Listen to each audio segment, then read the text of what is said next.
Constable തള്ളിക്കോളൂ. ഇന്ന് രാവിലെ എന്നെ അമേരിക്കയിൽ നിന്ന് സുഹൃത്തുക്കൾ വിളിച്ചു. തൂക്കിയല്ലോ നാഥ. അപ്പോ അതില് കേരളത്തെ അഭിനന്ദിക്കാൻ അവര് വിളിച്ചതാണ്. ഭയങ്കരം തന്നെ. കോട്ടയത്ത് നിന്ന് ഒരാൾ എന്നെ, ഒരു ഗ്രാമത്തിലുള്ള ഒരാൾ എന്നെ വിളിച്ചിട്ട് എന്നോട് പറഞ്ഞു, ടീച്ചർ ഞാൻ അമേരിക്കയിൽ നിന്ന് വന്ന ഒരാളാണ്, നിങ്ങളൊന്ന് അഭിനന്ദിക്കാൻ വിളിച്ചതാണ്. ഈ തള്ള എന്താണ് പറയുന്നത്? എന്റെ പൊന്നോ, എന്തൊരു തള്ളാണോ! തള്ളി തള്ളി മുല്ലപ്പെരിയാർ വരെ പൊട്ടി. KSRTC ബസ് വളരെ കൃത്യതയോടെ വരികയും നല്ല സൗകര്യത്തോടെ പോകാനുള്ള എല്ലാ സംവിധാനവും ഒരുക്കിയതുകൊണ്ട് ഇനി കാറിന്റെ ആവശ്യമില്ലാന്ന് തോന്നി ഞാൻ കാർ വിറ്റു.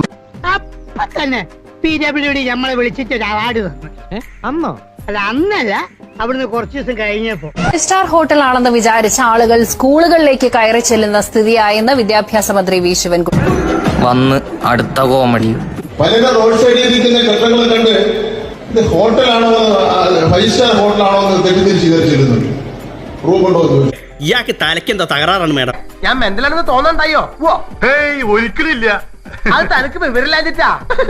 കഴിഞ്ഞ ദിവസം ഏതോ ഒരു ഇയാൾ എന്നോട് പറഞ്ഞത്, ഒരു വീട്ടിൽ 3 സ്ത്രീകൾ മാത്രമുള്ള ഒരു വീട് സന്ദർശിക്കാൻ ഇലക്ഷന്റെ ഒക്കെ ഭാഗമായിട്ട് മറ്റോ പോയ ഒരു റിട്ടയർഡ് ഉദ്യോഗസ്ഥയാണ്. എന്നിട്ട് അവർ പോയ സമയത്ത് അവരോട് സ്ത്രീകൾ മാത്രമേ ഉള്ളൂ, ആരുമില്ല.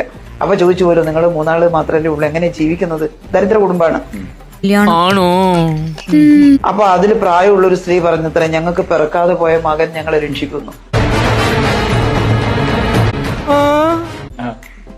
അപ്പൊ കേട്ടപ്പോ പെട്ടെന്ന് എനിക്ക് തോന്നി, പക്ഷെ ഇവർക്കന്ന് മനസ്സിലായില്ല ആരാണത് ചോദിച്ചു.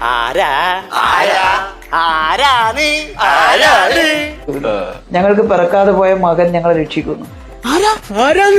അത് മറ്റാരുള്ള കേരളത്തിന്റെ മുഖ്യമന്ത്രി.